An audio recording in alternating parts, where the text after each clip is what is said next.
Good evening, everyone. My name is Robert Reardon. I am a second year PhD student at Florida Atlantic University. And today my paper that I'm going to be presenting is COVID-19 and Entrepreneurial Processes in the United States, Equity Crowdfunding. It was a joint paper written by myself and Dr. Cumming. And just a little bit about myself. I was sort of going into the PhD program. I didn't know exactly what I wanted to write about.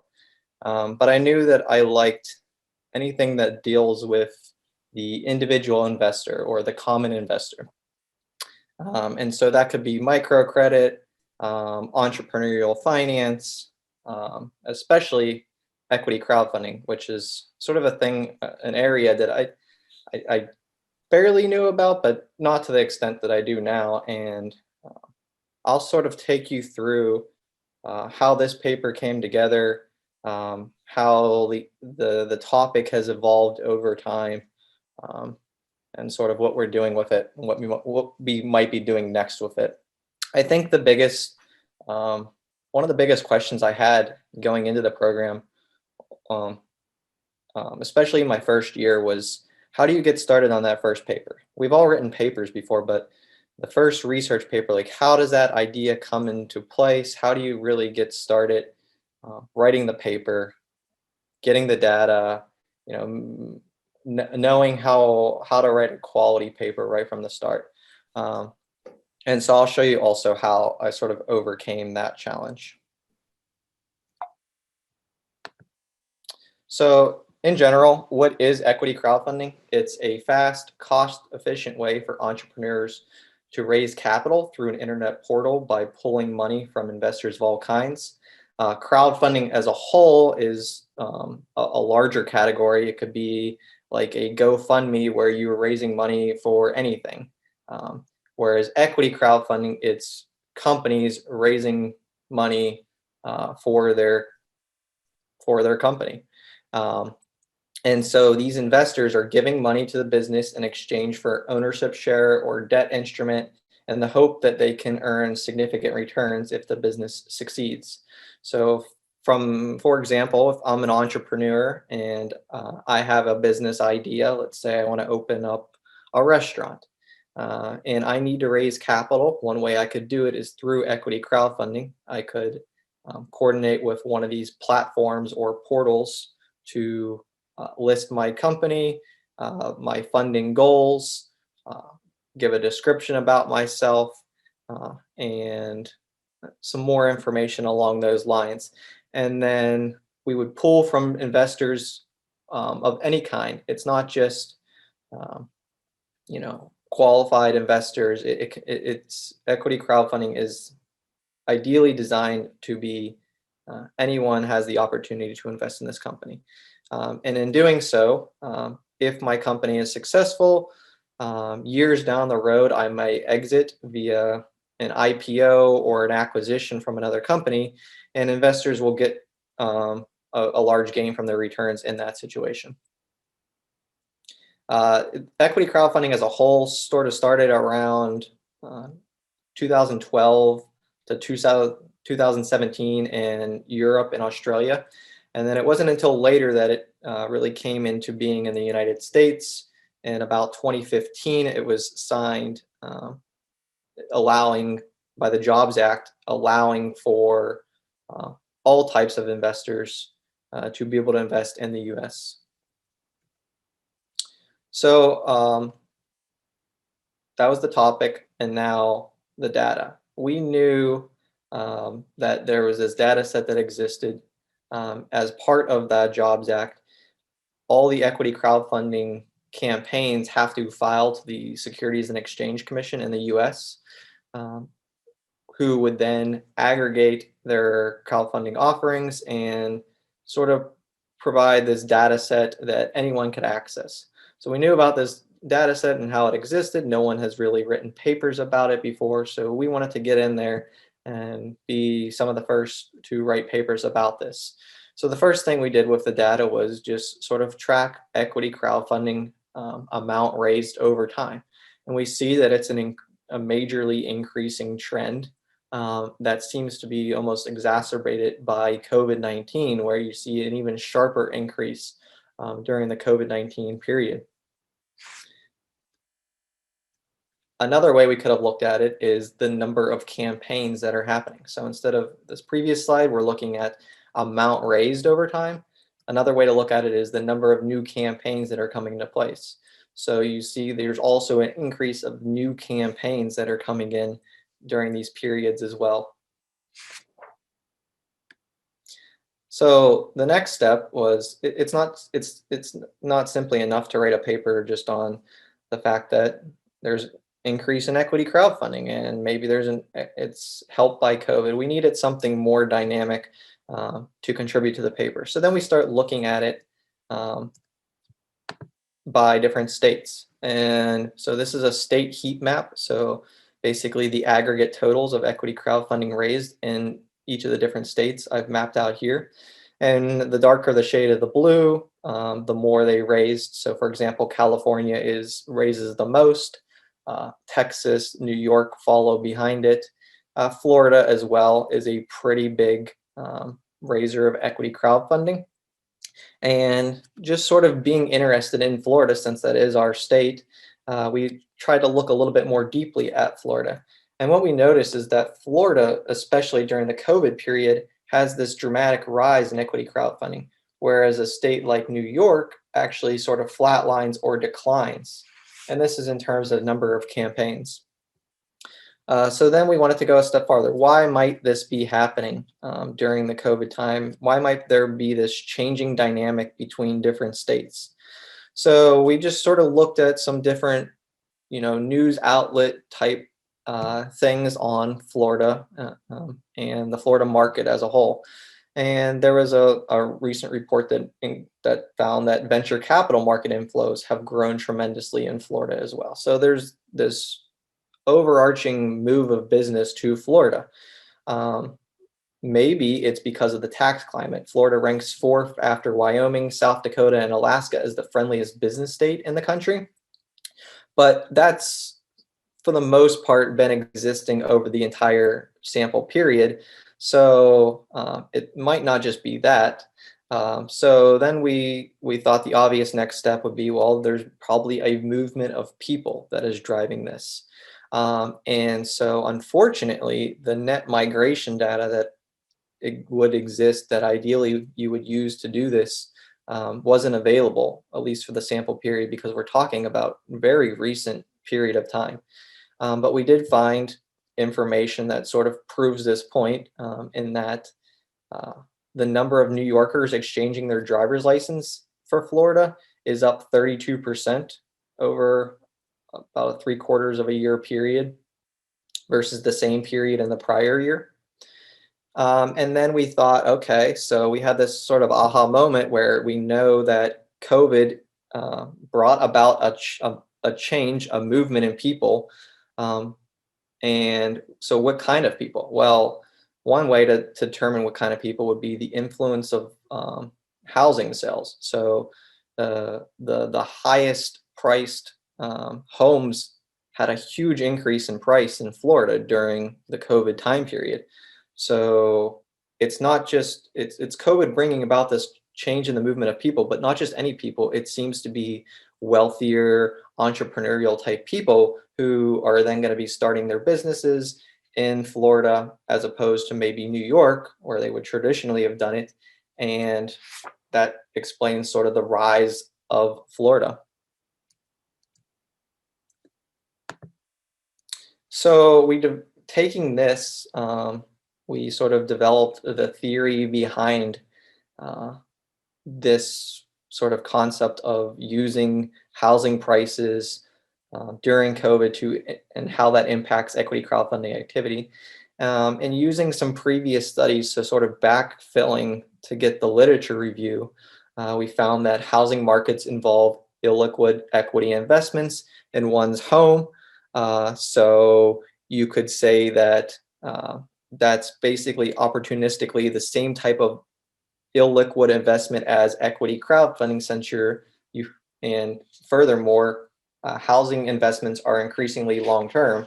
If you buy a home, it's potentially 15 to 30 years in duration. Equity crowdfunding, unlike normal stock investing, you can't just necessarily sell it the next day. You have to wait a long period of time in order to take advantage of the potential return. Third, the housing markets show large boom and bust that track migration patterns. So when housing prices collapse, when people move out of a region, and boom when people move into a region. And this affects both the supply and the demand of the equity crowdfunding capital. If there's more people in a particular state, then there's more likely to be more investors in that state, more entrepreneurs in that state. As we mentioned before, housing prices reflect regional differences in tax planning opportunities. So it's entirely possible that people are more so recognizing that Florida is a good tax havens type of state. So they may be slowly moving over time to Florida because of that. And last, local investors that engage in risk and housing investments will have a correlated appetite for risk of equity crowdfunding. In general, equity crowdfunding is considered very risky because of its long-term nature, and you're investing in a company that essentially is at the very beginning stages of its entrepreneurial journey. Then sort of crafting that, our base paper was essentially housing prices interacting with COVID increases entrepreneurial activity. And we had the opportunity to sort of fit the narrative of a journal that was seeking papers at the time that wanted it to be more encompassing of the entrepreneurial process in general. So rather than just say that very basic housing prices type of hypothesis, we sort of altered the hypothesis a little bit to account for some of those different theories that I just presented, and saying instead that the tolerance for illiquidity, long-termism, risk, alongside large and growing populations are the critical inputs into the entrepreneurial process to engage and gives rise to success with equity crowdfunding.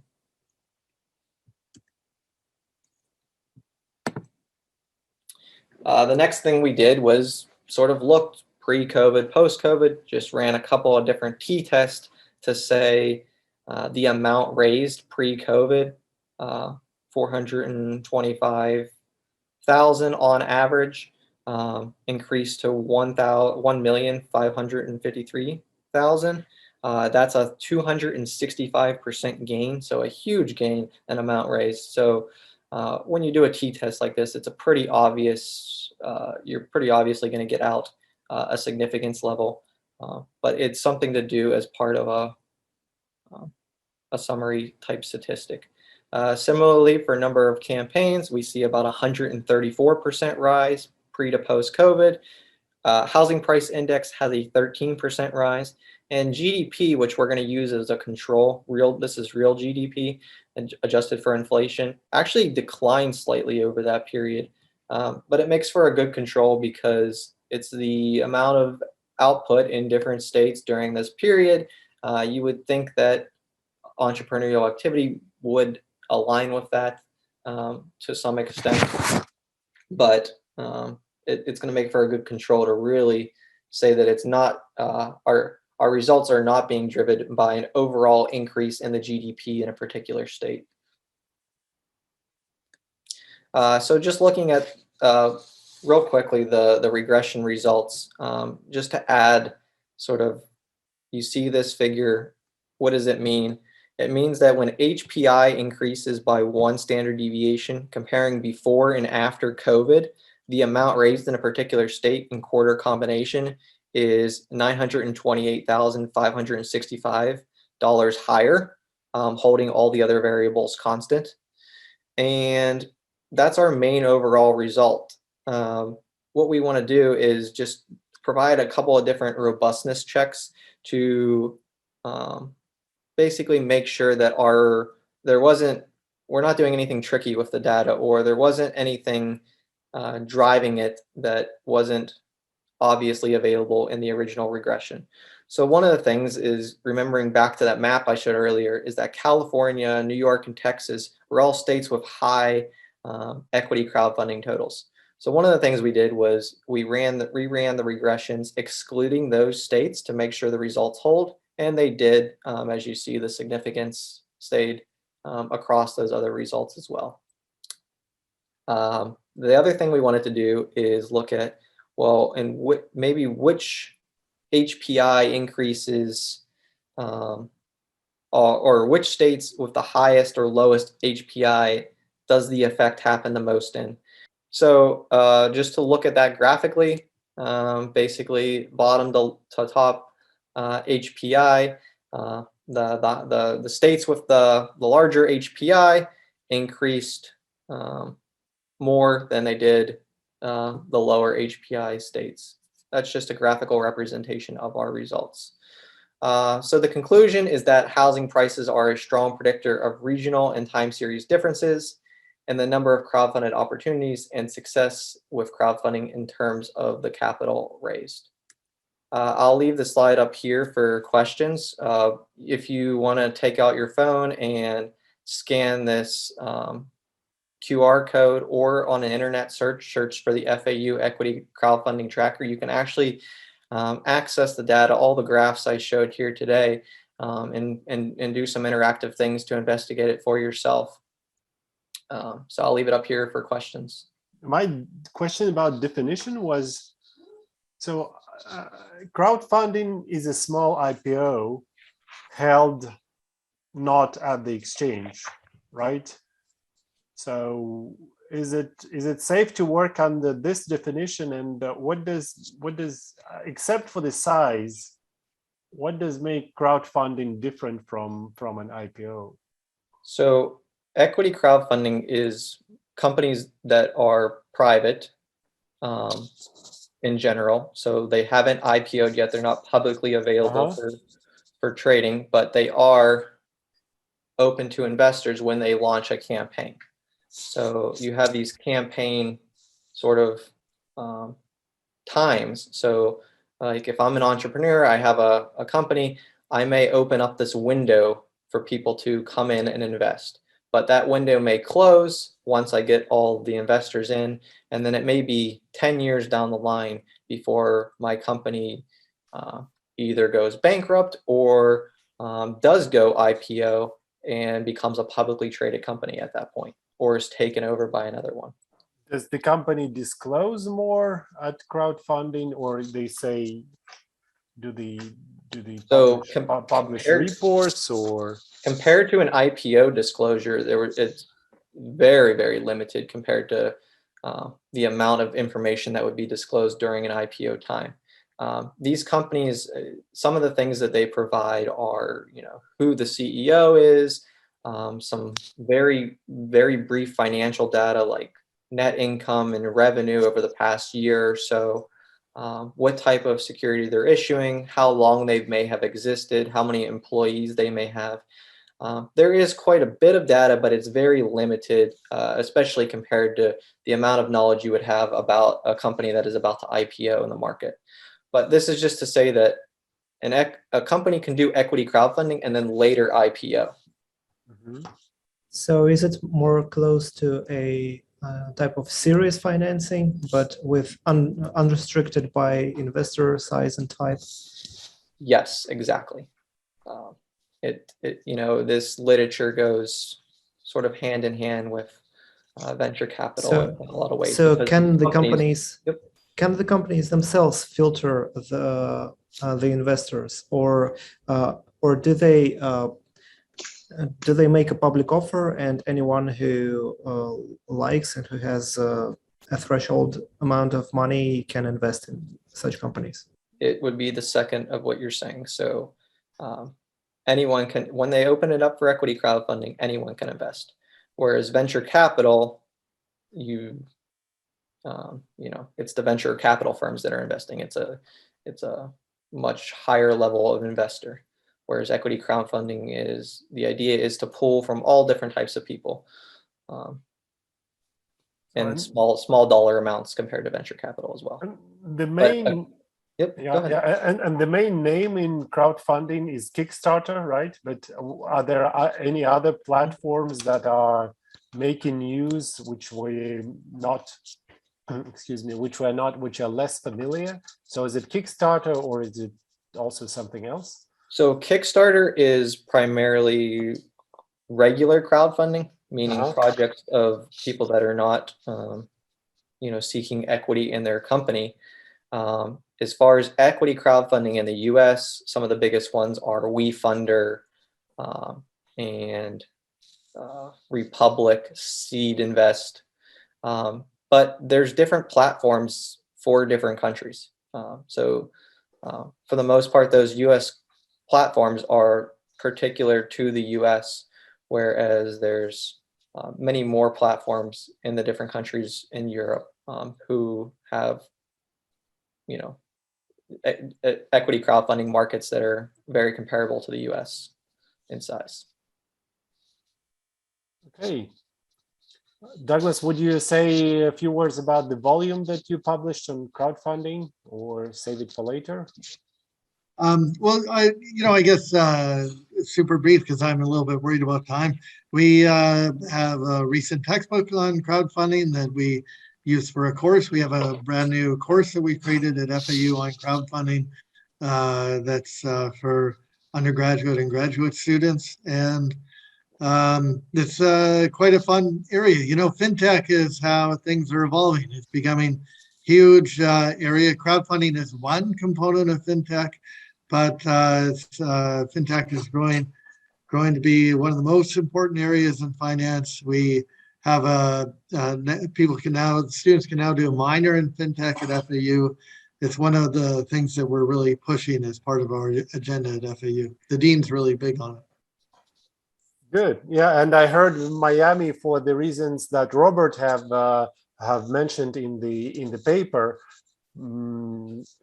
is getting more attractive. Florida is getting more attractive as a center for fintech. So we know of traditional spots, but whatever attracts equity crowdfunding, same factors may be attracting the fintech companies to. We're not here experts on the what's happening in the States, but the tiny bits of information we're getting indicating Florida is becoming a fintech center, which is good news for the prospective students who are interested in fintech and maybe considering Florida Atlantic University as a study venue. Robert, thanks so much for your presentation. It's attaching us to fintech and lots of things to design your own research and think about, do we have it here? Why is it not happening internationally? So lots of things to think about. Thank you.